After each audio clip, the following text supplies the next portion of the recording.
tal? Bienvenidos un día más a Es Radio Libre Mercado, a Con Ánimo de Lucro, un espacio dedicado al análisis económico, siempre desde el lado correcto de la historia, que ya saben que es el de la libertad, la prosperidad y la propiedad privada. Arrancamos.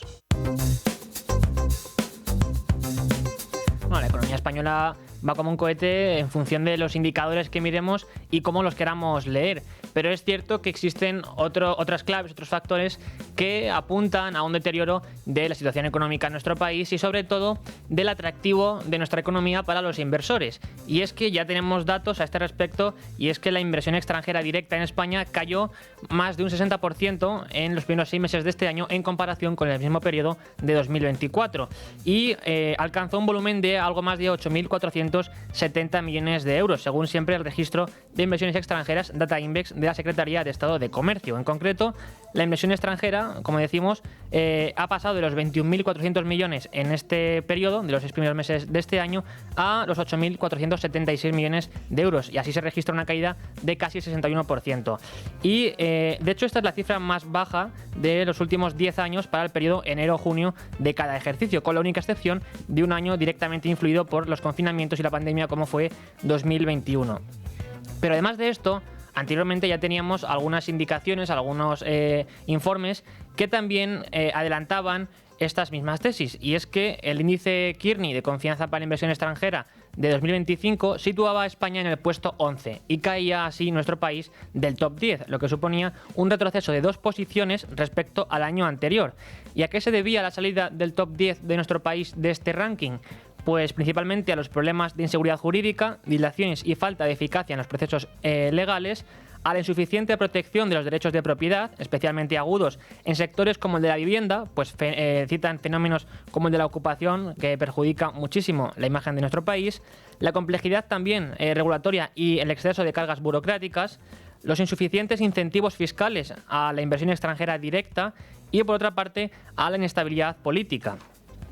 Pero además hay otros elementos como la competitividad de nuestro país, cuyo índice que elabora la Escuela de Negocios IMD lo que nos dice es que España empeoró en el último año 4 puestos y pasa a ser el país número 40 menos competitivo de los que se tienen en cuenta, y lo cual es su peor posición en más de una década. Se trata, como digo, del peor resultado de nuestro país en 10 años, desde el 2013 en concreto. Y además es el segundo peor en toda la historia del ranking, que empezó a elaborarse hace más de 3 décadas. Y con todo, otro ranking importante en el que España empeoró en el último año es el de la claridad regulatoria que elabora el Juan de Mariana.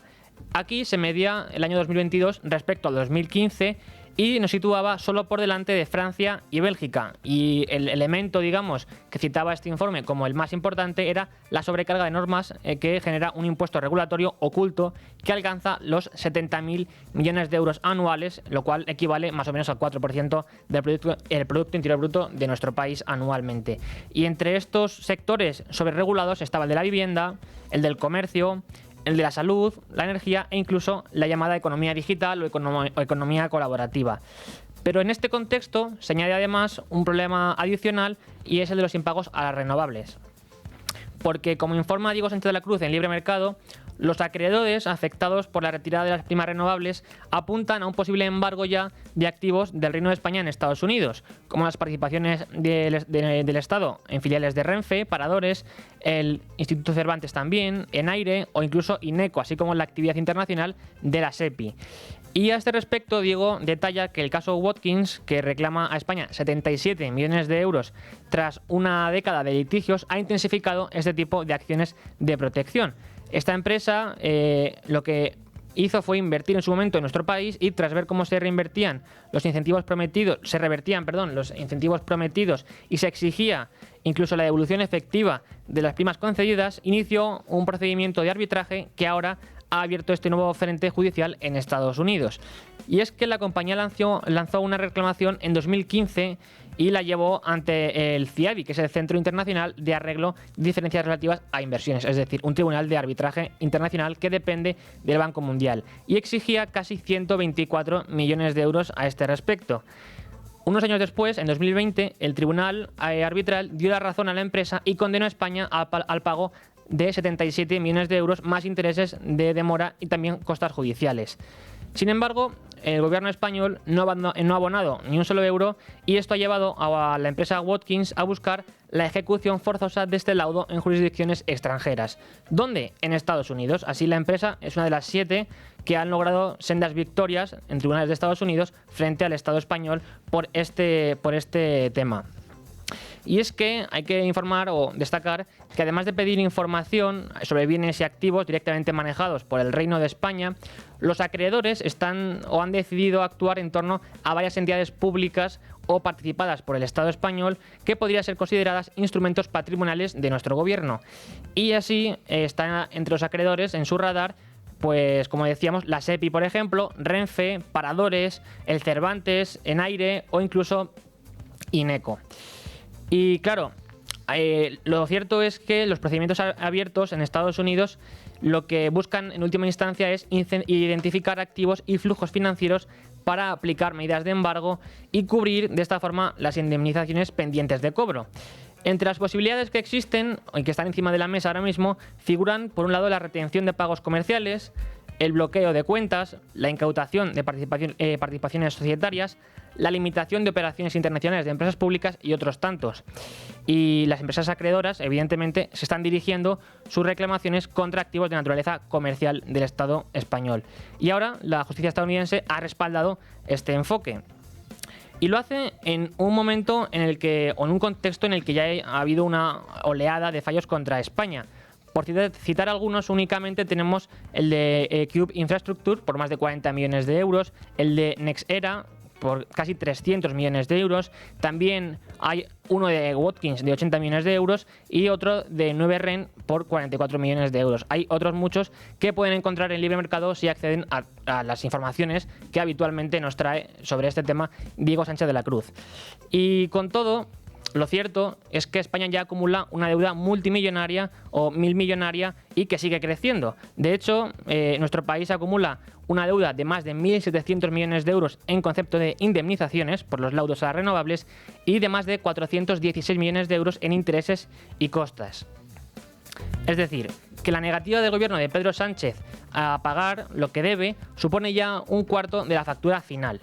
Y así España ha entrado en zona de riesgo, porque el inicio formal del rastreo de activos en Estados Unidos supone un golpe reputacional y de imagen contra nuestro país y además de primer nivel. Porque el gobierno se enfrenta a la posibilidad real de embargos en el exterior. También tenemos que los acreedores activan una estrategia que hasta ahora no habían lanzado por insistir en lograr un acuerdo negociado. Y nuestro país además se coloca a la cabeza de la lista de países desarrollados que incumplen sentencias internacionales de arbitraje, igualando así a Venezuela, que quizá es el modelo que le gusta o que toma como referencia el gobierno de Pedro Sánchez. A las 12:30 tendremos aquí a Diego Sánchez de la Cruz por teléfono para profundizar en esas informaciones, pero antes de nada hay que acercarse a lo que trae Libre Mercado. Y lo hacemos con Lucía Fernández. Buenas tardes. Buenas tardes, Rubén. Que, como digo, nos trae la portada de Libre Mercado, donde, además de la información que publica Diego Sánchez de la Cruz sobre los laudos a renovables, tenemos también una pieza de Sandra León en la que se hace eco de los problemas que conlleva la ocupación y la inquiocupación. Sandra León nos cuenta el caso de Carmen, una mujer que acaba de iniciar una huelga de hambre a las puertas del Ayuntamiento de San Javier, la localidad murciana en la que reside, para denunciar la lentitud de la justicia y la impunidad que promueve el Ejecutivo para los ocupas e inquiocupas. En su caso, el problema ya ni siquiera es el dinero que le debe su inquiocupa, sino el miedo constante con el que vive. Me dijo que no me iba a pagar más y ahí empezaron las amenazas de muerte. Ha intentado atropellarme y, presuntamente, porque hasta que no lo diga un juez lo tengo que decir así, ha intentado incluso quemar mi propia casa. Así denuncia con la voz entrecortada Carmen. Pues esto para que veamos las consecuencias de la política de Sánchez en materia de vivienda, que cada vez es más radical y que incentiva este tipo de problemas. Y es que las fotografías que nos muestra Carmen a Libre Mercado dan buena cuenta del estado en el que ha quedado su vivienda después del incendio, que Carmen habla en términos, digamos, condicionales o de presuntamente hasta que no lo diga un juez, pero nos muestra las fotografías que demuestran que la vivienda ha quedado calcinada cuyas causas aún se están investigando porque pueden ser hay muebles calcinados y estancias completamente ennegrecidas por un fuego que afortunadamente no pilló a la propia Carmen en su casa. Pero además hay otra pieza en la que nos hacemos eco también, informamos del adiós de Warren Buffett, que es un adiós pero con matices. Así es, Warren Buffett dejará la dirección de Berkshire Hathaway cuando termine el año. Así lo confirma el propio oráculo de Omaha en una carta dirigida a los accionistas de la compañía, publicada el pasado lunes 10 de noviembre. Asimismo, el que es considerado el mejor inversor de la historia dará paso a Greg Abel, ejecutivo de Berkshire, que ha ganado cada vez más peso en los últimos tiempos. Y decía yo que era un adiós con matices porque Warren Buffett dejará de firmar sus cartas anuales dirigidas a los accionistas. Pero en esta carta que publicaba el pasado lunes, también dirigida a los accionistas, lo que explicaba es que ya no redactará este informe anual, pero seguirá comunicándose con los accionistas de la empresa por otras vías. Por ejemplo, dice que seguirá hablando con ellos y con sus hijos también sobre este tema a través de su mensaje anual de acción de gracias. Así que, por tanto, la comunicación entre Warren Buffett y los accionistas de Berkshire seguirá siendo fluida en todo caso. Pero también hay otras informaciones importantes al respecto de lo que ha puesto en marcha Yolanda Díaz, y es una inspección para tratar de que las familias que tienen empleadas de hogar a su cargo en sus casas lleven a cabo una inspección de las condiciones en las que éstas trabajan. El Ministerio de Trabajo pone en la diana a los ciudadanos que tengan contratada a alguna persona en su hogar. Y es que desde mañana viernes ya es obligatorio evaluar los riesgos laborales de las personas trabajadoras en las viviendas privadas. La sanción máxima puede llegar a ser de entre 24.000 y 49.000 euros. Esta encuesta, de hecho, interroga a las personas encargadas del trámite, sobre todo una lista de lo que Trabajo considera fuentes del daño de estas trabajadoras, que son toda una serie de potenciales riesgos que podría sufrir la persona empleada del hogar. Y Lucía, ¿cuáles son algunas de estas surrealistas preguntas? Sí, pues os leo. Si los electrodomésticos del hogar cuentan con el marcado CE, si el personal sabe cómo se deben manipular los objetos calientes, si el personal dispone de un teléfono para poder llamar en caso de imprevistos o emergencias, si todos los productos se conservan en su envase original, si se evitan los desplazamientos cargando a mano los cubos llenos de agua, o si se permite la participación del personal en las decisiones que puedan afectar a su trabajo. Pues estos son los requerimientos que exige Yolanda Díaz para ver si los empleados del hogar están en buenas condiciones o no. Y con esto, con estas preguntas surrealistas, amenaza con hasta casi 50.000 euros de multa para los encargados o los empleadores de estas personas. Pero en Libre Mercado podemos encontrar otras informaciones que hacen referencia al futuro laboral que nos espera con la inteligencia artificial. Sí, hace unos días contábamos cómo el CEO de Nvidia ponía en valor profesiones como la de fontanero, electricista o carpintero de cara al futuro. En esta ocasión traemos las reflexiones del fundador y máximo accionista individual de Amazon, Jeff Bezos. El creador de Amazon asistió el pasado mes de octubre al evento Italian Tech Week de 2025, donde expresó que existe una cualidad en los trabajadores que la IA jamás podrá sustituir: la capacidad de inventar. Para él es justamente la creatividad humana lo que constituye el verdadero motor de la innovación y el progreso. Y por terminar ya con Libre Mercado en el día de hoy, ¿por qué, Lucía, decimos en el periódico económico de Libertad Digital que está fracasando el ecologismo radical? Pues el pasado lunes 10 de noviembre comenzó la Cumbre del Clima COP30, que se celebra en la ciudad brasileña de Belém y reúne a más de 50.000 asistentes. Sin embargo, los datos demuestran que los acuerdos internacionales sobre el clima son inútiles. Lo cierto es que China es el país que más ha incrementado sus emisiones de dióxido de carbono procedentes de la industria y combustibles fósiles, mientras que países como Estados Unidos o la Unión Europea las han reducido de forma significativa. Sí, de hecho, un gráfico que hemos detallado en el periódico económico de Libertad Digital demuestra que el incremento de las emisiones en las economías de mercado, las economías desarrolladas, no creció de forma exponencial, sino que esto es lo que ocurrió realmente en China después de que es cierto que se abrieran al comercio en la década de los 80, pero que ha continuado siendo un régimen opaco y totalitario. Por tanto, eso de hablar de que la economía de mercado y las democracias son las que más contaminan y demás patrañas ecologistas radicales, pues se demuestran en Libertad Digital hoy como una verdadera falacia. Pues esto es lo que nos trae, entre otras cosas, Libertad Digital, Libre Mercado en concreto. Pueden encontrar mucha más información, así que yo les animo a acercarse al periódico económico de nuestro periódico Libertad Digital. Pero como cada día, después de repasar lo que trae Libre Mercado a los lectores de nuestro periódico, periódico, hay que acercarse también a otros asuntos de importancia en la actualidad económica. Y lo hacemos con Lucía Fernández también, para detallar, por un lado, cómo pues, el gobierno español ha decidido ampliar el confinamiento de las aves de cría de todas las granjas. Así es, el Ministerio de Agricultura, Pesca y Alimentación ha decretado el confinamiento a partir de este mismo jueves de todas las aves de corral que se crían al aire libre en España, con el fin de reforzar las medidas preventivas frente a la gripe aviar ante el aumento del riesgo de expansión de esta enfermedad.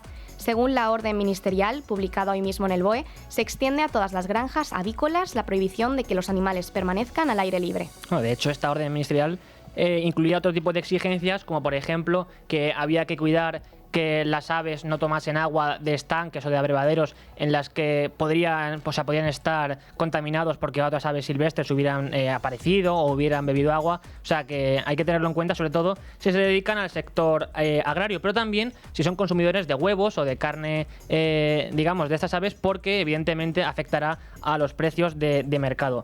Pero además, hablando de precios y de cotizaciones, hay que detallar también cómo el IBEX 35 sigue marcando récords históricos. El IBEX 35 ha abierto este jueves con un avance del 0,14%, lo que le ha permitido mantener la cota psicológica de los 16.600 puntos y marcar nuevos máximos históricos, al situarse en los 16.639,7 enteros hacia las 9 de la mañana. El principal índice del mercado español mantenía en la reapertura la tendencia alcista de la semana, con una subida acumulada del 4,5% hasta el cierre de ayer y un avance del 43,3% en lo que va de año. Y también, ya trasladándonos al otro lado del charco, como cada día, hay que volver a informar de lo que ocurre con el cierre del gobierno federal, y es que Trump ya ha firmado la ley para reabrir el gobierno. El presidente de Estados Unidos, Donald Trump, ha firmado en las últimas horas la ley de financiación que pone fin al cierre de gobierno federal más largo de la historia del país, con 43 días. Esto sucede tras la aprobación de un paquete de medidas el lunes en el Senado y este miércoles, poco antes de la rúbrica presidencial, en la Cámara de Representantes. El magnate republicano se ha referido a las últimas 6 semanas como el cierre demócrata y ha acusado a la oposición de haber infligido un daño masivo al país. Y volviendo a España y hablando también del mercado laboral, tenemos un informe reciente que demuestra la precariedad laboral que se vive en nuestro país y la asfixia fiscal que llevan o que presiona a los trabajadores. Aunque a nivel de macroeconomía los datos del PIB o de empleo hablan de crecimiento, lo cierto es que la precariedad laboral sigue instalada en el mercado de trabajo español. Así lo detalla un informe de Infojobs, donde se explica que el estancamiento de los sueldos, la inflación acumulada y la dificultad para acceder a un empleo de calidad han consolidado nuevas estrategias de supervivencia entre la población activa. Un ejemplo de ello es que la mitad de los jóvenes españoles expresan querer cobrar en B. Y por tanto tampoco es sorprendente en este contexto que España cada vez pierda más y más comercios. El pequeño comercio sigue siendo el sector empresarial que atraviesa más dificultades en nuestro país. En los últimos 10 años el país ha pasado de tener 767.000 compañías dedicadas a esta actividad a tener 625.000, lo que supone una reducción de más de 140.000 locales en términos netos. Así lo detalla el diario El Mundo, que explica que en España ha perdido 142.000 comercios en 10 años y detalla que uno de cada 5 cierres es de una tienda. Bueno, pues así está el mundo económico a día de hoy. Muchas gracias, Lucía, por habernos ayudado a acercarnos a la actualidad económica. Muchas gracias a ti, Rubén. Seguimos aquí en Con ánimo de lucro, hoy, ahora a las 12:30 ya, con Diego Sánchez de la Cruz. Nos acercamos ya a las 12:30 de la tarde, 11:30 si escuchan desde Canarias, y lo hacemos para profundizar, como decía anteriormente, en todo lo que tiene que ver con los impagos del Gobierno de España a los laudos o a las renovables, que sí que tendría que hacer frente para que la deuda española no siga incrementándose. Y para ello, cómo no, dado que es la persona que informa detalladamente siempre y habitualmente en Libertad Digital de lo que sucede a este respecto, contamos ya con Diego Sánchez de la Cruz, que es responsable, entre otras muchas cosas, de investigaciones en el Juan de Mariana. Buenas tardes, Diego. Muy buenas tardes, Rubén, ¿cómo estás? Un placer tenerte en el programa en el día de hoy para hablar, como digo, de lo que acontece en el mundo empresarial y sobre todo en lo que tiene que ver con los laudos a renovables, porque el Gobierno de España, como bien informas en Libertad Digital, sigue acumulando deuda que al final tienen que pagar los contribuyentes, evidentemente, y que lastra de algún modo también la imagen de nuestro país. Bueno, sí, el tema lo hemos comentado anteriormente y no deja de ser el relato de una escalada continua de condenas, de sentencias adversas, de embargos, de malas noticias para el Reino de España, ¿verdad? Todos nuestros oyentes saben que España concedió unas primas muy generosas, demasiado generosas a las energías renovables. Todos sabemos que España no podía seguirlas pagando, pero también todos sabemos que España entre 2010 y 2014, primero con Zapatero en el gobierno, después con Rajoy, y especialmente con Rajoy, de hecho, revirtió esas primas dándole a esa reversión a menudo un cariz retroactivo que significaba pisotear por completo los derechos más elementales de los inversores que habían desplegado en España 100.000 millones de euros de capital para hacer de España lo que fue una potencia en aquel momento en el despliegue de estas energías. Ya ha perdido ese liderazgo, por mucho que este gobierno pues se presente a sí mismo como aliado de las energías limpias o verdes. Lo cierto es que el empuje original venía de aquello.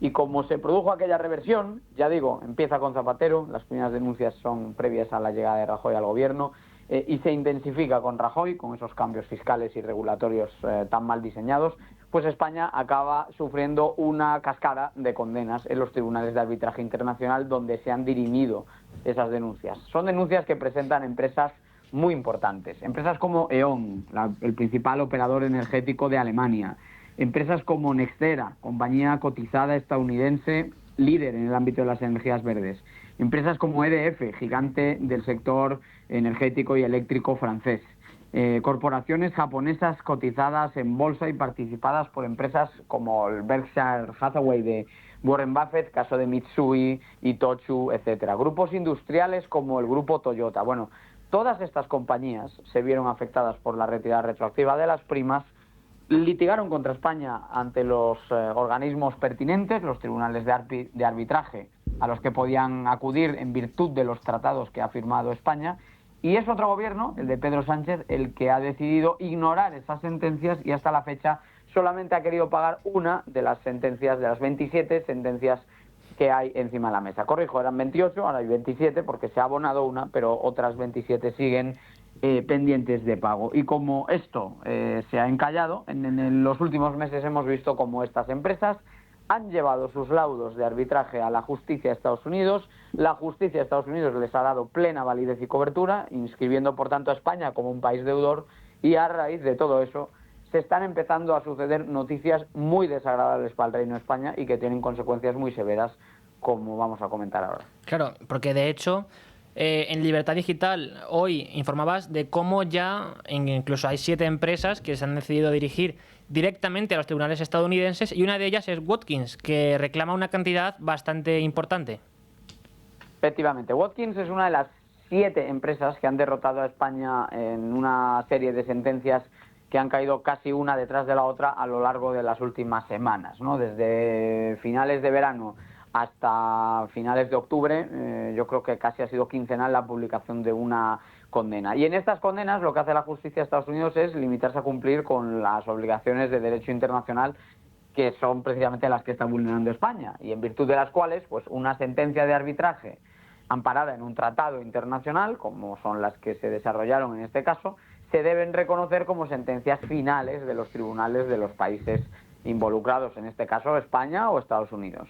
Bien, ante la negativa de España a pagar, aunque estas decisiones, como digo, ya son no cabe apelación sobre ellas, pues la justicia de Estados Unidos se ha limitado a comprobar si los laudos eran definitivos, si España efectivamente estaba condenada y si España estaba incumpliendo su obligación de pago, cosa que se reúne. Estas condiciones se reúnen todas y, por lo tanto, al ver que de hecho España se ha convertido en el país con más laudos pendientes de pago, a la par con Venezuela y por delante de Rusia, pues la justicia norteamericana no ha tenido tampoco más remedio. Es decir, los jueces ni siquiera han entrado en disquisiciones sobre lo ocurrido, aunque creo que lo ocurrido entendemos todos que fue un atropello de los derechos de quienes invirtieron cientos de millones, de miles de millones en España. Pero es que ya esto va más allá. Realmente la cuestión ya está juzgada, y lo que han hecho los tribunales de Estados Unidos es reconocer que esas deudas existen e imponer, por lo tanto, a España el tratamiento de un Estado deudor.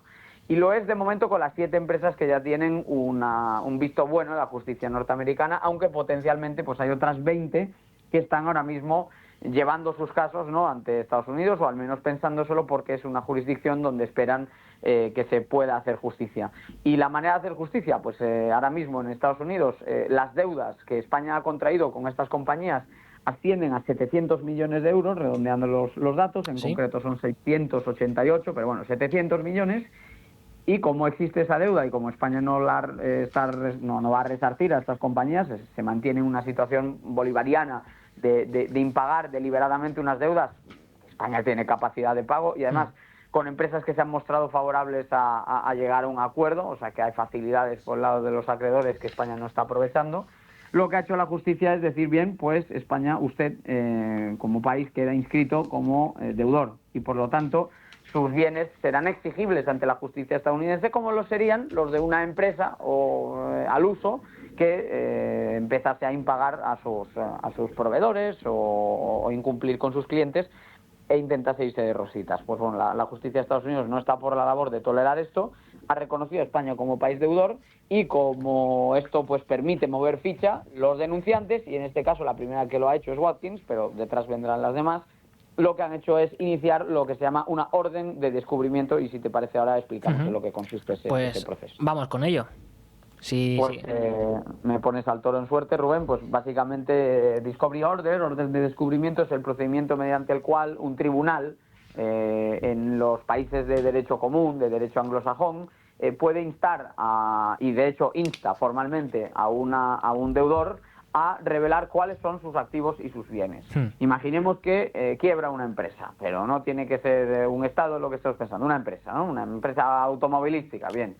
Si sus acreedores se ponen en cola ante la justicia para que se cumplan con los pagos que se les habían prometido, iniciarán una orden de descubrimiento que obliga legalmente a los responsables de esa empresa, en el ejemplo hemos dicho automovilística, a hacer un striptease de sus activos, de sus bienes y sus derechos. Es decir, revelar ante los tribunales cuáles son los bienes que posee y que por lo tanto pueden servir para hacer frente a esa deuda.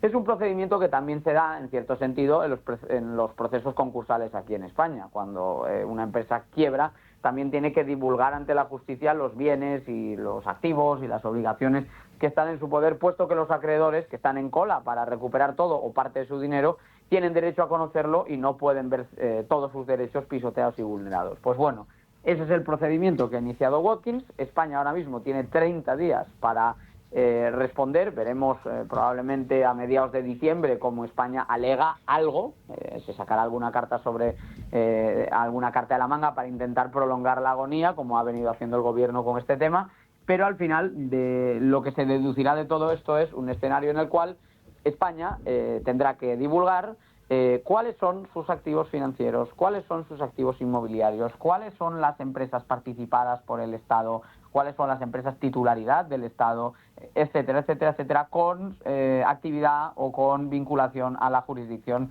estadounidense. Por lo tanto, cuentas del Tesoro, títulos de deuda, filiales de empresas públicas o participadas, sea una participada como Telefónica o una enteramente pública como Renfe. Todo esto va a tener que salir a la luz y además la justicia estadounidense, como es lógico, si España no llega a un acuerdo con los acreedores, pues lo que procederá presumiblemente es autorizar la incautación, el embargo y la confiscación de esos bienes o activos. Y precisamente, Diego, citabas ahora a Renfe como una de esas empresas públicas que se podrían ver afectadas, pero hay otras tantas, ¿verdad? ¿Cuáles son algunas de estas entidades participadas o públicas directamente del Gobierno de España a las que los acreedores les pueden reclamar, digamos, el pago de esta deuda?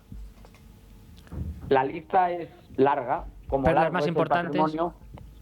Sí, o sea, la lista es larga, digo, porque largo es el patrimonio del Estado español, que no es precisamente pequeño, sino que es mastodóntico y tiene un tamaño a todas luces sobredimensionado, en el cual, pues, literalmente hay decenas de miles de empresas.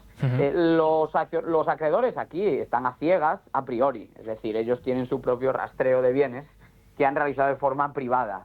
Y te avanzo que la próxima semana los responsables de ese cribado, de ese análisis, de esa auditoría, van a tener mucho que decir según mis fuentes. ¿Sí? Por lo tanto, estaremos no atentos. saben o tienen una indicación de qué tipo de bienes está controlando España en virtud de las auditorías que han hecho de manera privada e independiente. Pero claro, esto es una escalada. Esto significa que es que España se ve obligada a hacer esa especie de striptease, ¿no? De revelar sus activos y sus bienes ante la justicia de Estados Unidos. Y ahí entran no solo lo que decíamos, y que por cierto es una parte esencial cuentas del Tesoro y títulos de deuda y cuentas financieras y emisiones de bonos, etcétera.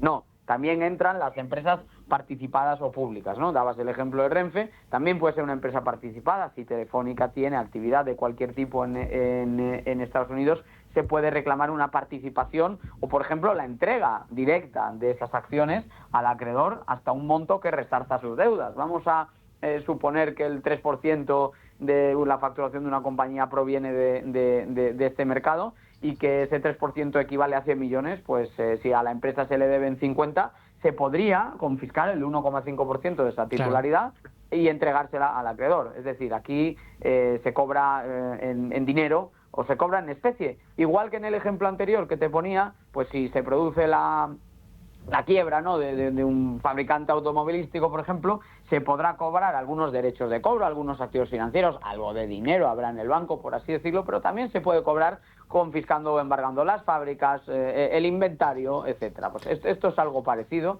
y podemos encontrarnos con todo tipo de sorpresas. Vamos a ver cómo evoluciona este proceso. De hecho, Diego, ya en alguna ocasión en el pasado ha ocurrido que se han embargado bienes raíces del gobierno español, por ejemplo en Reino Unido, estoy pensando ahora mismo, ¿verdad? Evidentemente, ¿hay otros activos que, digamos, de ese tipo, más allá de participaciones en empresas o de acciones de empresas públicas, que podrían verse comprometidos?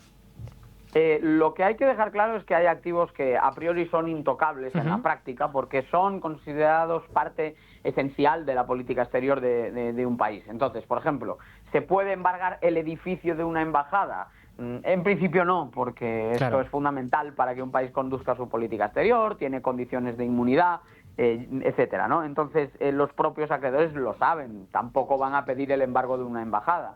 Ahora, cosa distinta es, por ejemplo, una propiedad como era el caso de Inglaterra del Instituto Cervantes. En ese caso se pidió y se concedió ya de forma cautelar, esto está siendo dirimido en los tribunales británicos, se concedió de forma cautelar el contrato de propiedad a 100 años que España tenía sobre ese edificio. No era una propiedad total, pero la explotación a 100 años de un edificio que está radicado en el centro de Londres. Lo mismo con una escuela internacional de idiomas que tiene una propiedad muy valiosa en Portobello Road.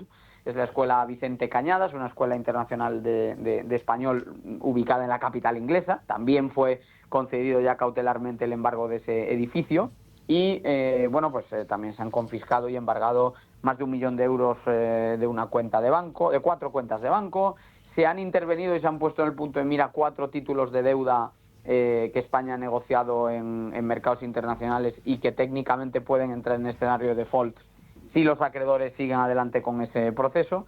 Y lo más importante de todo es que ahora mismo, mientras estamos hablando tú y yo, hay 200 millones de euros que están consignados en una cuenta de banco de Bélgica y que España no puede cobrar y de momento están ya intervenidos por este mismo motivo. O sea que, sin ir más lejos, ahora mismo, además de todos esos edificios en los que se han concedido embargos cautelares, además de todos esos bienes que están en riesgo, hay 200 millones paralizados, como quien dice, ante la justicia de Bélgica por estos impagos, ¿no? En concreto son pagos que hace Eurocontrol a Enaire. Enaire es la empresa pública que gestiona el control aéreo de nuestros aeropuertos, pero ese control aéreo a nivel europeo se recauda de forma centralizada las tasas a través de Eurocontrol y después Eurocontrol lo distribuye según corresponda, ¿no? Por los vuelos y los espacios aéreos que han recorrido los mismos. Entonces a España le tocan 200 millones de un pago determinado y esos 200 millones hoy por hoy están intervenidos por las empresas denunciantes también. Y así con todo, ahora mismo ya tenemos una deuda de más de 2.180 millones de euros, ¿verdad?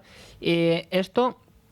¿Cómo? Déjame Rubén, incluso invitarle a los oyentes. Por supuesto. Porque los acreedores han hecho una iniciativa muy interesante y a ver si podemos dejar el enlace anotado en tanto en la descripción de vídeo como en la noticia para quienes nos estén escuchando en directo y quienes nos escuchen en diferido lo puedan consultar después, que es una página web cuyo título está en español, en inglés, perdón, que es SpanishRenewableDebt.com, ¿no? SpanishRenewableDebt.com, y si uno se conecta a esta página web tiene un reloj en el que se puede ver cómo va creciendo la deuda al segundo por la acumulación de las distintas circunstancias adversas que hay. Yo creo que es un recurso diría divertido por aquello de que a veces es mejor reírse por no llorar, ¿no? Y en este caso, pues es curioso ver cómo van creciendo pues a un ritmo de casi 2 euros el segundo, las obligaciones que tiene España con estas compañías, que en concreto ascienden en total a 1.754 millones cuando tomamos en cuenta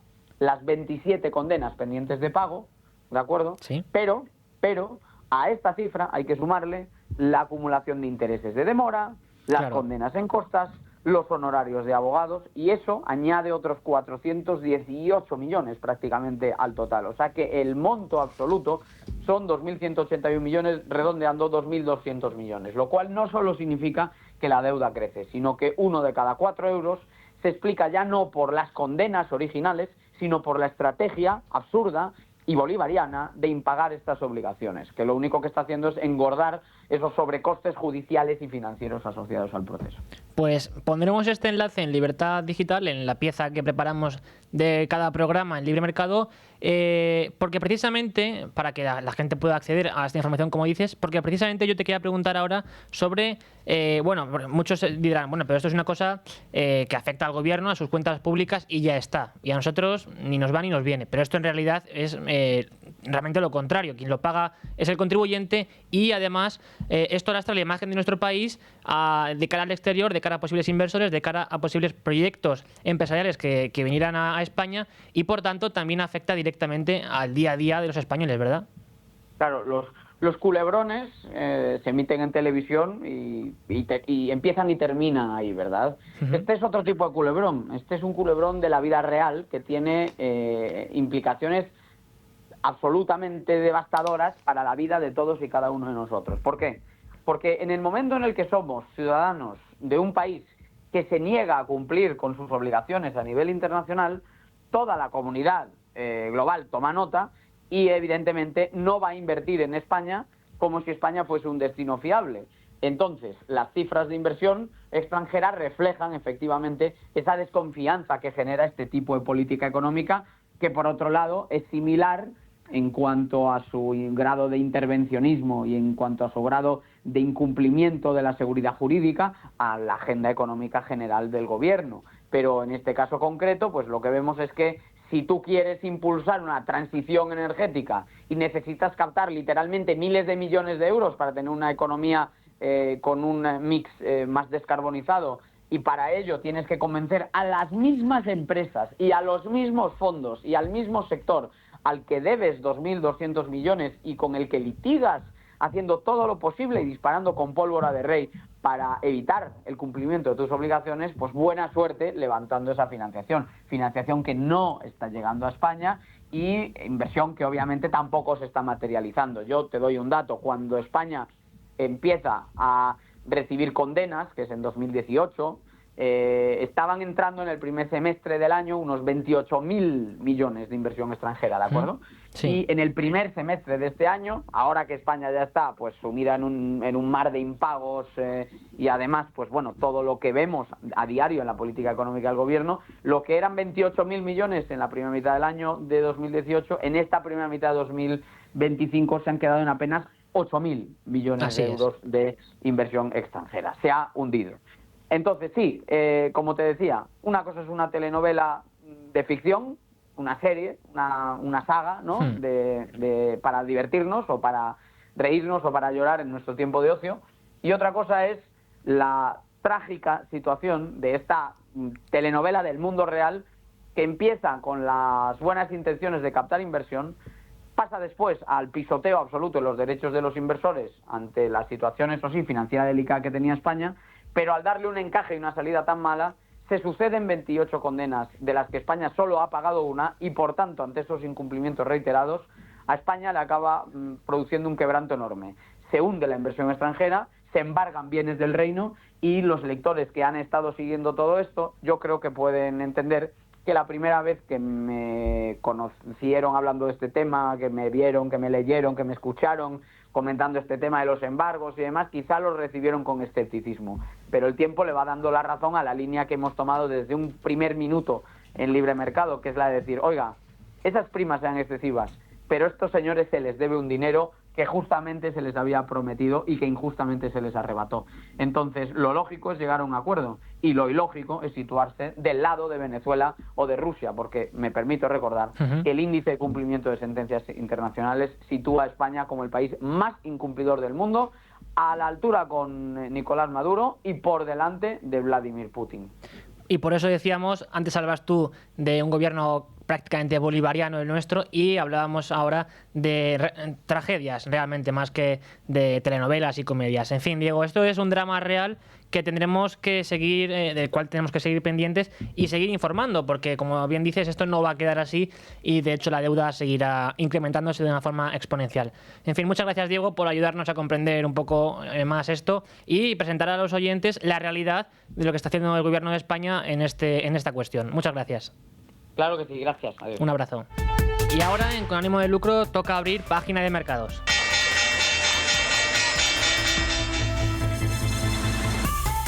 Y lo hacemos en un día en el que el IBEX 35 en estos momentos está en torno a los 16.607 puntos, perdiendo la sesión de hoy un 0,05% después de haber abierto otra vez con máximos históricos y de ayer había cerrado con máximos históricos. Ayer ya informamos en Libertad Digital también del rally alcista que estaba viviendo el indicativo español bursátil, y en este contexto son Indra, Mapfre e IAG las empresas que más crecen, mientras que Sabadell, Solaria e Inditex son las que ahora mismo se dejan un mayor porcentaje de ganancias de cotización en el indicativo bursátil español de referencia, que es, como digo, el IBEX 35. Pero hay otros temas importantes en materia empresarial, en materia financiera, de los cuales tenemos que informarles a día de hoy, y uno de ellos es que Banco Sabadell ha logrado un beneficio récord de casi 1.400 millones de euros hasta septiembre, un 7,3% más. Y esto ocurre después de la fallida OPA del BBVA sobre este banco, sobre esta entidad catalana, y a este respecto la entidad explica que este aumento es fruto del fuerte impulso comercial con crecimientos de los volúmenes de crédito y de los recursos de clientes, así como de la reducción de las dotaciones a provisiones por el mejor perfil crediticio de la entidad. A este respecto, el consejero delegado de Banco Sabadell, César González Bueno, señalaba que ya con la OPA de BBVA concluida, los sólidos resultados obtenidos en el tercer trimestre de este año reafirman a la entidad en sus objetivos de final de año establecidos en el plan estratégico de 2025 a 2027 y confirman también sus previsiones de retribución al accionista de más de 6.450 millones de euros en el trienio. Y con todo, el primer ejecutivo del banco se señalaba, también ahondaba en que el dividendo por acción será superior en los próximos 3 años a los 0,2 euros pagados por cargo a 2024. Y sin embargo, a pesar de todo esto, Banco Sabadell, a día de hoy, en la reapertura de la bolsa de este jueves, Banco Sabadell, como digo, caía más de un 4%.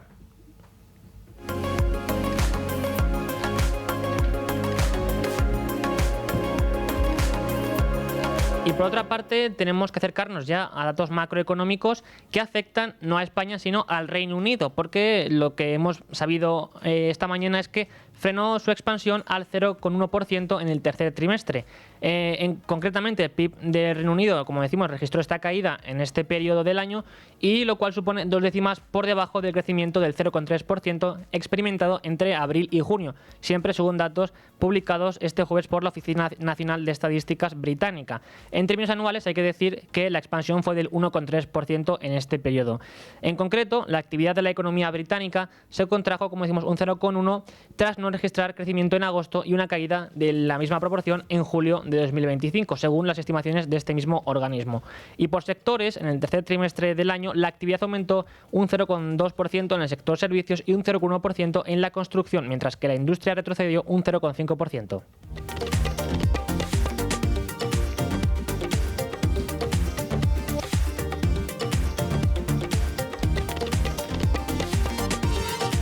Y hablando de empresas españolas, hay que detallar que ya están distribuyendo unos 5.200 millones de euros en dividendos en el tercer trimestre de este año. lo cual representa un aumento del 13,5% en términos core en comparación con el mismo periodo del año anterior. Y estos datos se desprenden siempre del informe publicado por Capital Group. A este respecto, este informe lo que detalla es que España y Polonia han sido responsables de la mitad del crecimiento de dividendos en Europa, donde estos aumentaron un 10,2% en términos core. Y el sector de las eléctricas en España lideró el impulso de los dividendos con destacadas contribuciones de empresas como Iberdrola o Endesa. Sin embargo, Redeia experimentó un recorte en sus pagos debido a las restricciones regulatorias.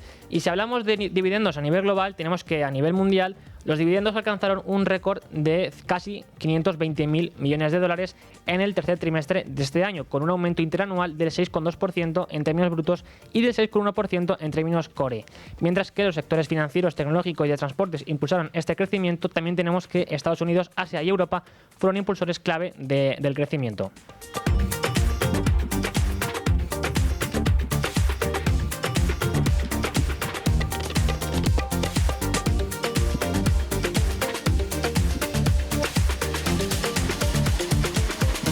Y al mismo tiempo hemos conocido también datos interesantes sobre la cultura financiera y los hábitos de inversión de los españoles, porque lo que tenemos ya es una radiografía del ahorrador español, donde el 11% de los ciudadanos españoles arriesgan ya para ganar más el doble, y lo cual, es el doble que hace 8 años. Este salto de ahorradores a inversores es un proceso lento, indica la 9ª edición del barómetro del ahorro elaborado por el Observatorio Inverco, lo cual ofrece una radiografía, como digo, detallada de los hábitos de ahorro y de inversión de los españoles. Y es que los españoles en su mayoría son de perfil conservador y es que así lo define el 57% de los mismos. Sin embargo, el mayor porcentaje de ahorradores dinámicos, que es como se llama este tipo de perfiles en el estudio, se concentra en la generación más joven, la llamada Z o Centennials, que agrupa a los menores de 32 años. Estos jóvenes tienen 4 veces más de tolerancia al riesgo que la generación de los baby boom y así también lo detalla el informe con gráficos muy interesantes que pueden encontrar si lo buscan en internet. Y a este respecto hay que indicar también que los ahorradores dinámicos, que llama el informe, han crecido también 7 puntos en el caso de los millennials en el último año.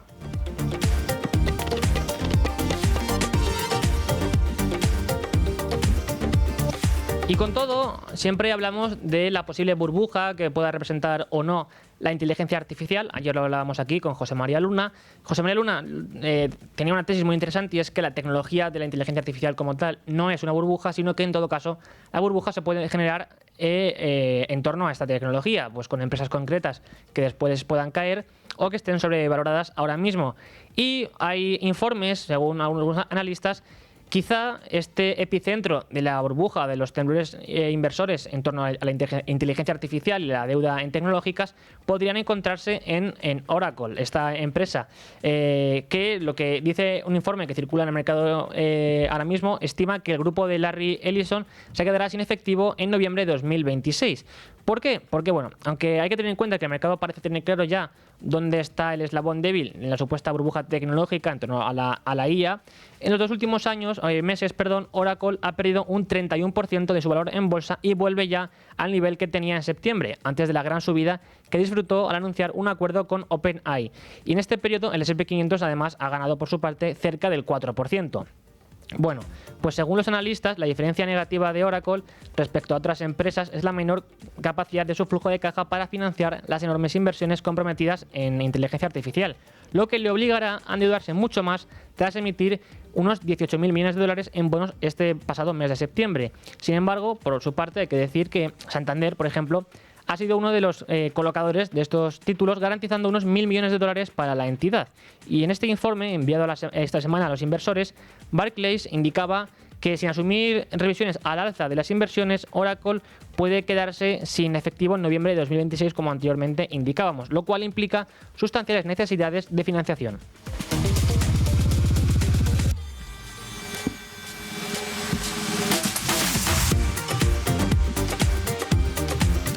Y por último, hay que acercarse a la CNMV porque ha multado con 5 millones de euros a Twitter por anunciar chiringuitos financieros, dice la entidad, sin verificar legalidad. En concreto, la CNMV ha decidido imponer esta multa por una infracción continuada, según el organismo, calificada de muy grave al incumplir sus deberes de colaboración en relación con anuncios de chiringuitos financieros, como comentábamos, según recoge hoy el Boletín Oficial del Estado. Según el organismo supervisor, la compañía incumplió sus deberes de colaboración al no entender, o no atender, mejor dicho, correctamente un requerimiento relacionado con anuncios sobre la empresa Quantum AI.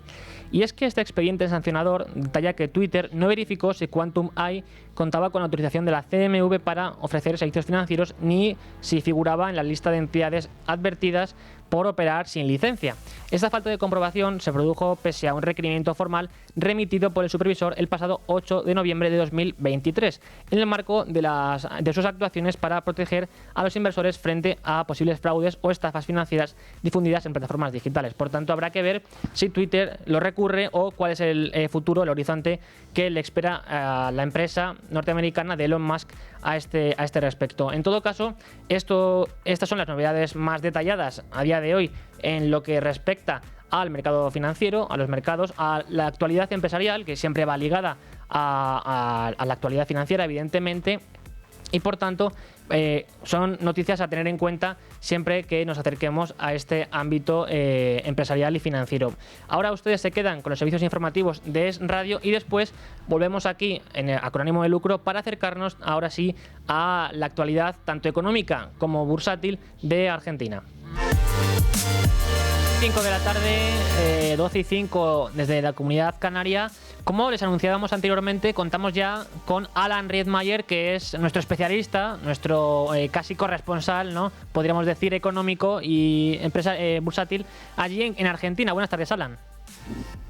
Querido Rubén, muchas gracias por la invitación. Un placer tenerte hoy aquí en Acrónimo de Lucro porque tenemos algunas novedades interesantes y es que, en primer lugar, hay que comentar que la inflación en Argentina en octubre ha registrado un leve alza y se ha colocado en el 2,3%, ¿verdad?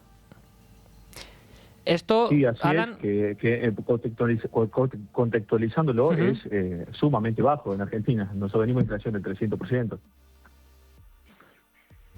Y claro, esto en el mercado financiero hoy se ha visto reflejado de algún modo, o en realidad, dado que se confía, vamos, me podrás informar si no es así, en la gestión que está haciendo el gobierno de Milei para controlar la inflación, no ha pasado sin pena ni gloria, como se dice aquí. Bueno, Argentina es un país bimonetario. Ustedes en España usan euros y usan euros. Y usan euros siempre. Nosotros acá usamos pesos, pero en tiempos de elecciones, y más con las probabilidades que tenía el kirchnerismo, empezamos a cubrirnos con dólares. Los argentinos salen a comprar dólares. Eso hace que caiga la demanda de dinero, la demanda de pesos. Sí. Y si tuvimos esta inflación en mínimos de años, porque, a ver, en zona de 2% es algo que nosotros no veíamos hace muchos años, no estamos acostumbrados. Si vimos esta inflación en un contexto de incertidumbre y caída de la demanda de pesos, entonces, ¿qué va a pasar los siguientes meses? Y yo creo que vamos a ir al 0, Milei va a terminar de clavarle el puñal a la inflación en el nuevo año que entra. Sí, y precisamente, ¿cómo está ahora mismo el balance del Banco Central de la República Argentina? ¿Sigue, como dices tú, aspirando pesos sin parar? Bueno, ahí se empieza una etapa en donde se va a empezar a relajar un poco. Y también con la recuperación de la demanda de dinero, lo que pasa puntualmente con el balance del Banco Central es que hoy sigue sin muchos dólares, incluso sigue siendo negativo en términos netos. ¿Pero por qué? Porque todos los dólares que fue comprando el Banco Central, que fueron récord los últimos 2 años, se usó para pagar la inmensidad de deuda con importadores. Por ejemplo, las importaciones en Argentina, cuando ganó Milei, se pagaban solamente el 16%. El otro 84% no se pagaba. Bueno, todas esas deudas se usaron los dólares esos para eso. Claro. Ahora empieza una etapa donde el Banco Central va a empezar a comprar dólares en el mercado y bueno, eso es buenísimo porque los tenedores de bonos argentinos agarran y dicen, bueno, esos dólares son para pagarme a mí. Conclusión, hay menos riesgo en invertir en Argentina porque tienen capacidad de repago. Conclusión, baja la prima del riesgo país. y suben los bonos y se acaba el problema de la deuda, porque nosotros no tenemos problema de deuda, tenemos problema de sostenibilidad de deuda. Y de hecho, Alan, se está registrando un aumento de la inversión extranjera allí en Argentina, lo cual evidentemente es lo que interesa al país para que se comiencen a poner en marcha proyectos empresariales. Bueno, ahí hay dos puntos. Por un lado, que por el lado financiero está volando. Hoy tenés los bonos volando. Vos calculás, Rubén, que el riesgo país cayó de 1.300 puntos a casi a menos de 600 en cuestión de 2 semanas por las elecciones. Ahí te das cuenta del riesgo, más que riesgo país, es riesgo kirchnerismo. Sí. Y por el otro lado, eso por el lado financiero, que hoy está volando, y es la veda de Wall Street, de todo. Bueno, y por el lado real, de la economía real, se están viendo muchas inversiones en energía, en minería, en muchas cosas más, pero ¿qué sucede? Eso necesita un poco más de madurez, de tiempo para madurar. Como dice Warren Buffett, no se puede hacer un bebé con 9 mamás en un mes. Hay cosas que necesitan tiempo. Y puntualmente, yo leí a alguien hace unos días atrás que decía que no, ¿cómo? Pero están tardando mucho la inversión en la economía real. Y yo me pregunto, si nosotros, si vos, Rubén, el oyente o yo, queremos abrir una carnicería, una venta de carnes, no sé cómo se dice en España, carnicería. Sí, una supongo, carnicería. Una carnicería en el centro de la ciudad. Mínimo, nos lleva un año para abrir una carnicería, porque tenemos que buscar proveedores, alquilar el salón, buscar empleados, todo. Si nos lleva un año nosotros abrir una carnicería, entonces, ¿cuánto tiempo le tiene que llevar al CEO de OpenAI para abrir un centro de datos en el sur de Argentina, un país que ni siquiera conoce? O sea, 2 años y mínimo. Entonces, cuando muchos dicen, che, la inversión en la economía real, ¿qué pasa? Todavía no llegan. Y si nosotros tardamos un año en abrir una carnicería en el centro de Madrid, entonces hay que tener un poquito de paciencia con estas cosas. Por supuesto. Y precisamente a la que hablas de comercios, como pueden ser carnicerías o otro tipo de comercios locales, ¿no?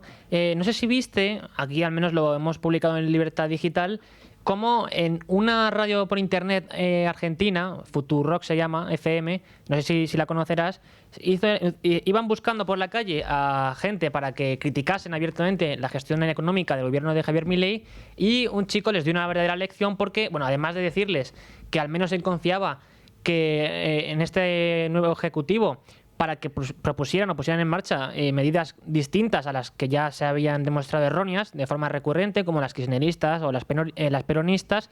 Y este chico lo que trataba de explicar también un poco y de trasladar a la audiencia de ese programa era que, a pesar de que se decía que el consumo en agregado había caído en Argentina, también es cierto que había realmente pues un interés bastante amplio por algunos productos de buena calidad y sobre todo un optimismo en la calle que no sé si tú habrás podido notar allí en Argentina, que confía en el futuro económico del país.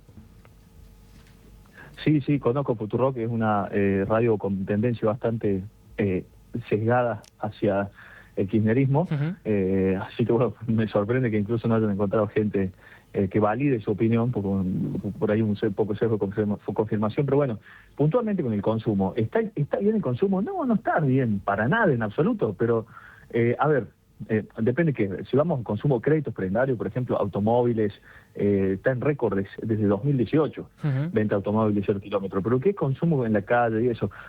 Muchos dicen, che, pero y el consumo no se reactiva tanto, pero por supuesto que no se va a reactivar, si venimos de una economía absolutamente destrozada en Argentina, y lo que estamos haciendo es una del desierto, poder salir un año de ciencia.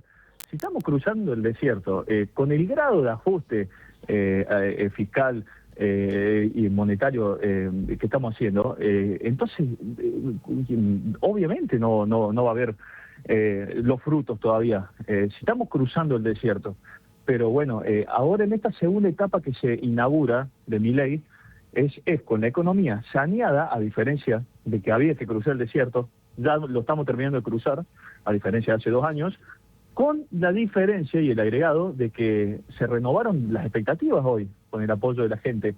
Entonces, ¿qué ven los inversores? Si el pueblo argentino apoyó a Milei hace 2 años, hizo un brutal ajuste que obviamente todos empezaron a vivir peor, porque es justamente la génesis del ajuste, la reestructuración es eso, es o si uno tiene una deuda y tiene que devolverla, y tiene que ajustarse el cinturón y dejar de ir a salir a comer menos, a ir menos al cine, obviamente. Lo mismo que pasa en una familia pasa en un país.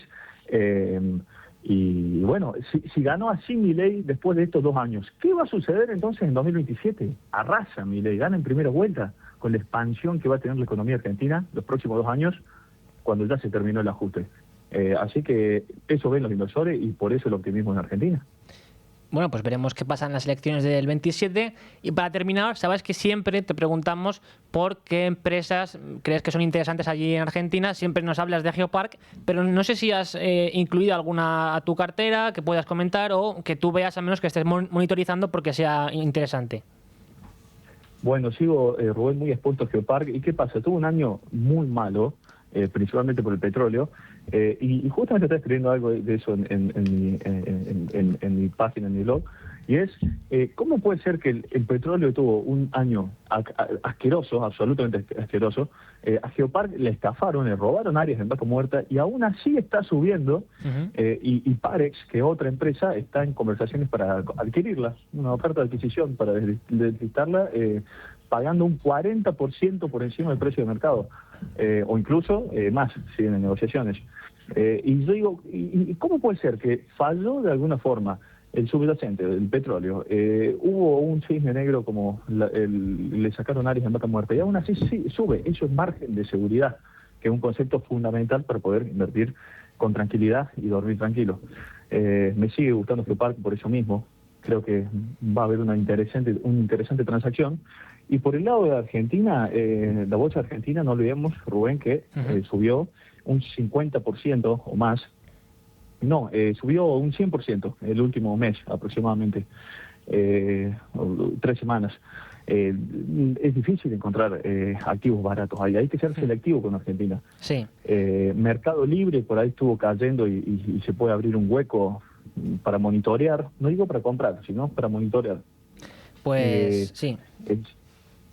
Sí, te escucho. No, nada, pues eso, que habrá que estar pendientes de cómo se conjuga tanto la situación macroeconómica con la situación política e incluso la confianza de los inversores, y para ello siempre contaremos aquí contigo, Alan, que te agradezco que nos hayas traído un día más la realidad económica a Es Radio. Dale, muchísimas gracias. Un abrazo. Seguimos con ánimo de lucro y lo hacemos como cada semana con Antón Diez-Tubet, Country Manager de Trade Republic para España y Portugal. Antón, ¿qué tal? Muy bienvenido. Muchas gracias, encantado de estar aquí. Aquí semana y semana, 2025, y seguimos dando la tabarra y seguimos teniendo anticonsejos. Además, hoy me propones uno que me encanta, que es, yo lo llamo el nadie da duros a 4 pesetas, aunque ya la mayoría de la gente que nos escucha ya no sabe ni lo que era un duro, ni lo que eran las 4 pesetas. Tú sí las has manejado, ¿no? Yo sí, de pequeño. Has manejado las pesetas, yo hasta ya un poquito más mayor también las he llegado a manejar, pero esto es importante. Aparte de formarse a la hora de invertir, aparte de formarse a la hora de tener conocimientos financieros o de meterse en bolsa o de meterse en inversiones, hay una cosa que tenemos que saber, que es cuánto valen las cosas, qué rentabilidad es la que se espera de determinados productos, y cosas a tener muy muy claras. ¿Para qué? Para cuando nos dicen, oiga usted, solamente por tener el dinero conmigo yo le voy a dar a usted un 8%. ¿Pero qué? ¿En qué va a invertir? Nada. Solo con tener el dinero en mi cuenta, de mi plataforma, de mi banco, de lo que sea, yo le voy a dar a usted un 7%, un 8%, dices tú. Ahí la primera pregunta es, ¿cuánto me da a mí el dinero hoy en día? ¿Cuál es el tipo de cambio oficial? Y a partir de ahí empezar a preguntarte qué harán o qué no harán para prometerme ese 7, ese 8%, ¿no? Efectivamente, o sea, al final solo hay una manera, no quiero decir regulada, pero real, de obtención de rendimientos sobre el dinero, ¿no? Al final hay una serie de activos en los que podemos invertir y hay unas rentabilidades esperadas no garantizadas, ¿no? Entonces, cuando tú recibes ofertas de rentabilidades muy elevadas, tú tienes que poner un poco de sentido común a eso, y empezamos por lo más básico, ¿no? Si tú el dinero en efectivo, ahora mismo en Europa, el euro, los tipos de interés están al 3%, que al final es el tipo de interés que ha decidido el Banco Central Europeo, es el valor que ellos le dan al dinero ahora mismo dentro de sus políticas monetarias. Si ese es el valor del dinero a día de hoy, cualquier rentabilidad que te ofrecen por encima de ese 3% tiene algo que hay que entender mejor. ¿Por qué? Porque si te dicen, no, tu dinero siempre disponible, no hay ningún riesgo ni nada, entonces dices, pero si la rentabilidad libre de riesgo, que es el tipo de interés del Banco Central Europeo, es el 3%, ¿cómo me puedes estar tú ofreciendo el 5% o el 8%? ¿Dónde está el truco?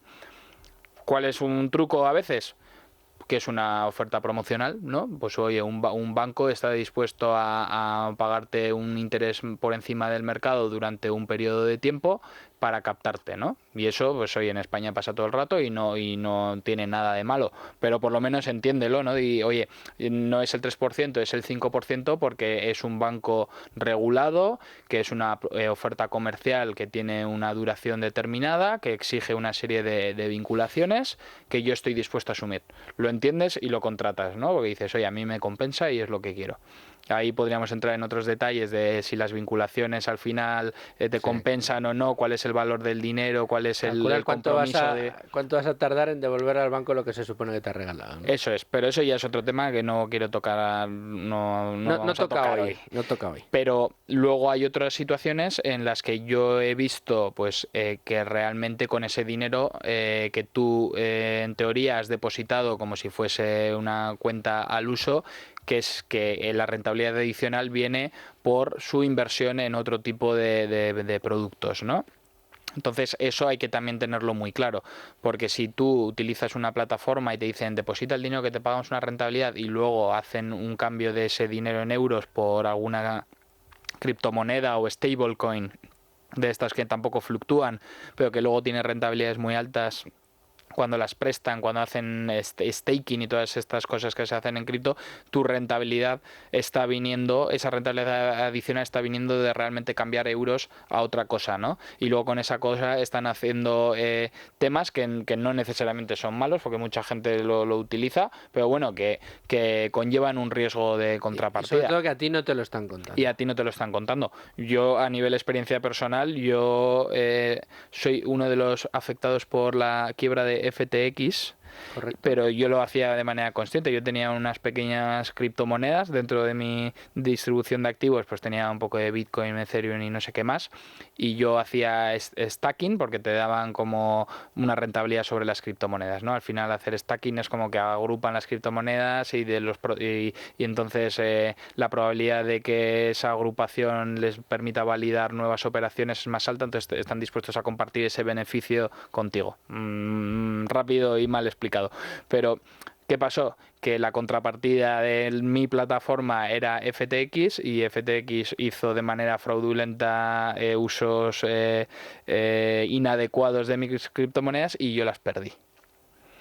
Imagínate que tú ni sabías que estaba a mí, o sea, yo los he perdido y me da muy mala uva, pero por lo menos sabía a lo que me exponía y he sido objeto de un fraude también. Entonces, lo sabía que estaba haciendo stacking, pero es que además he perdido las monedas porque fraudulentamente la contrapartida no hizo lo que debía y el tío que fundó la FTX está en la cárcel. Pero bueno, cuando te ofrecen rentabilidades adicionales puede venir por eso. Entonces, que sepas que es posible que haya operaciones por detrás que realmente no son las que tú quieres hacer, ¿no? Y sí que yo he visto plataformas que se posicionan como plataformas de ahorro y te dan rentabilidades superiores, pero luego en realidad hay una operativa por detrás que justifica una rentabilidad más alta porque lleva un riesgo implícito, ¿no?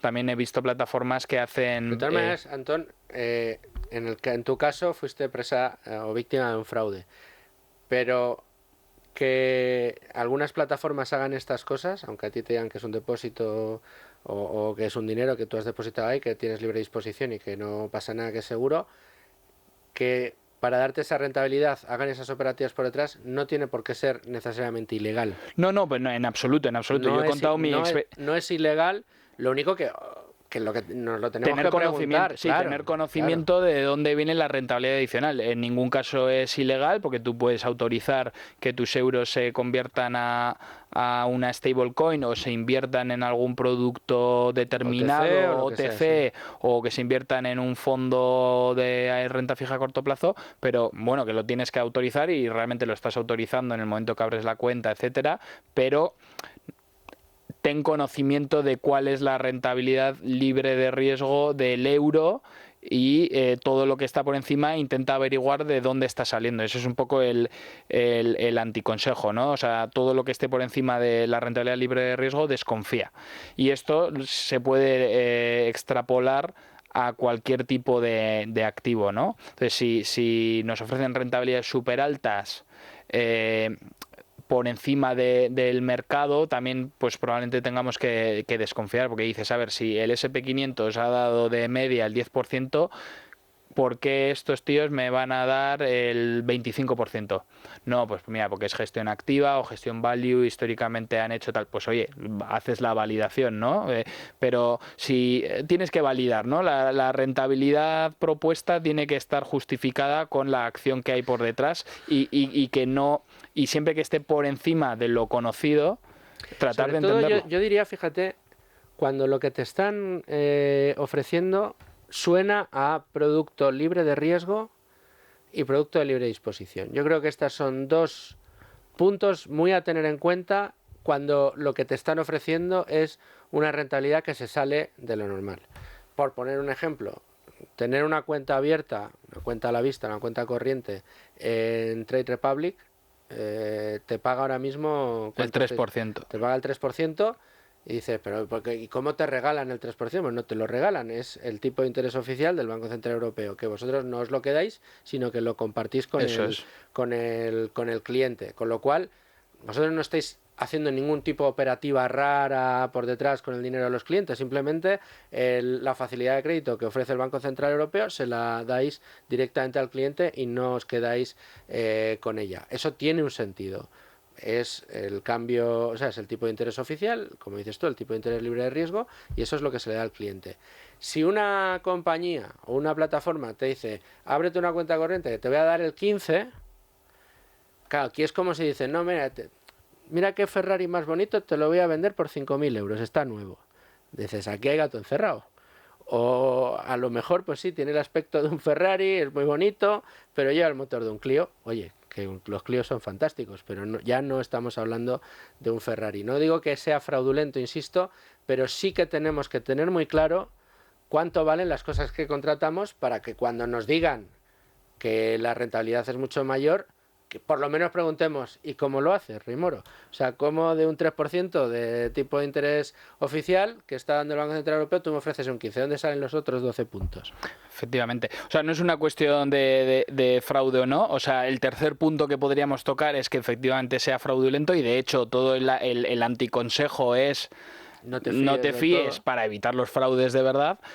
De tal modo que si tú tienes una oferta de este tipo delante y la estudias, la analizas, la comprendes y tomas la decisión de seguir adelante es porque no era un fraude, pero no la aceptes y acabes siendo que has víctima. Sido el más listo de la clase. Sí, exacto. Eso que quede claro. O sea, ya el último de los escenarios es que efectivamente sea fraudulento y eso es lo que hay que evitar. Pero sí que buscar comparables, ¿no? Para el efectivo, el tipo de interés del Banco Central Europeo.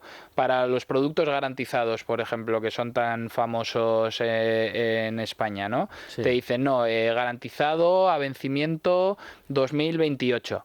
Pues oye, pues igual te puedes meter en Trade Republic o donde sea y miras las letras del Tesoro de España o la deuda pública alemana a vencimiento 2028, ¿qué rentabilidad te da, no? Dices, oye, ¿me compensa comprar este producto garantizado o me compensa comprarme el bono de España con el mismo vencimiento porque entiendo que no va a quebrar y me ahorro las comisiones? Eso también lo puedes hacer. Entonces, no es cuestión de desconfiar de las rentabilidades garantizadas, es que las rentabilidades garantizadas también tienen su porqué, ¿no? Entonces, por poner otro ejemplo, ¿no? De que te llega un producto con una rentabilidad garantizada o con el importe inicial garantizado, pues oye, eso tiene su porqué, trata de entender de dónde viene esa rentabilidad garantizada, ¿no? Probablemente el producto esté invirtiendo en una serie de deuda a vencimiento y simplemente te lo están manteniendo a vencimiento y te cobran un tanto por ciento, ¿no? Pues oye, siempre he encontrado un comparable, ¿no? También estrategias de inversión en renta variable a largo plazo, pues oye, compáralo con el S&P 500 o con el índice MSCI World, lo que sea, pero compáralo. Compáralo y no pienses de primeras que has sido el más listo, que has encontrado la mejor oferta. Siempre intenta buscarle una explicación. Pues en muchas ocasiones hay mucho cliente que dice, ay, a mí me han dado un 5, a Menganito le están dando un 3. Pues mira a ver de dónde sale ese 2% de diferencia por el mismo producto. Siempre es muy, muy importante. Antón Diez-Tuvet, muchas gracias por traer ese anticonsejo en el día de hoy. Muchas gracias a vosotros. Es Radio Libre Mercado, 105.7 FM.